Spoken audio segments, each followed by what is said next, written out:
From my research and the explorations we've done in grading, there are a couple of things that we could do, wouldn't require a lot of extra work, that would be really instrumental in helping us improve grading and reporting practices.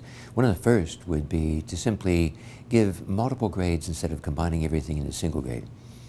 We have this practice in most schools today that we combine evidence on achievement with participation and effort, responsibility, all those sort of things into a single grade, and it miscommunicates all. So what we're moving toward in many schools is to provide, instead of a single grade, more of a dashboard of information and identify those things we think are most important for student success, but then report on those separately.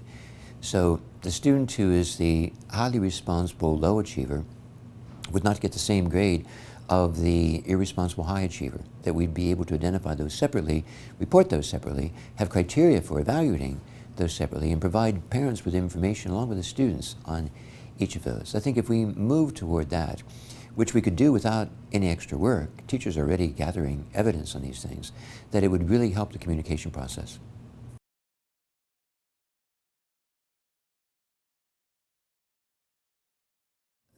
There are two we find can have detrimental effects on students. The first is the notion of sort of punishing kids academically through grades for what are often behavioral infractions, that we need to keep grades truly reflective of students' academic achievement. And if these behavioral issues are important, to record those, but to record them separately and not have them taint an achievement grade. A second, probably more prevalent, is the notion of ranking kids or using grades to rank. Grades should really reflect how well the students have learned and what they're able to do, not their relative standing among classmates. That to reflect their standing among classmates doesn't tell you anything about their learning.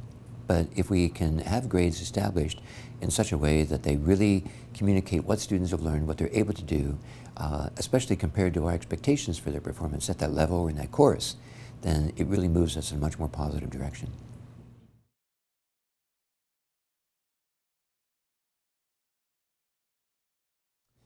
Social and emotional learning have a very prominent place in reporting today. These are extremely important outcomes and things that we know contribute to student success.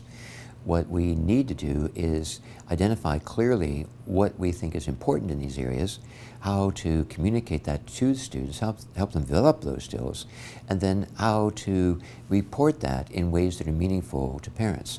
So if my child is not being cooperative or doesn't know how to work in teams, teachers can give me feedback on what they're doing, how they can improve, and what the goal of that would really look like, what excellent performance in that area would look like. So as teachers move forward in reporting on social and emotional learning outcomes, they are able to identify those clearly for students. Students have a better idea what it looks like to display those or illustrate those or take part in those. And as a result, they'll develop skills that will really do them well in their lives, not only in school but afterwards.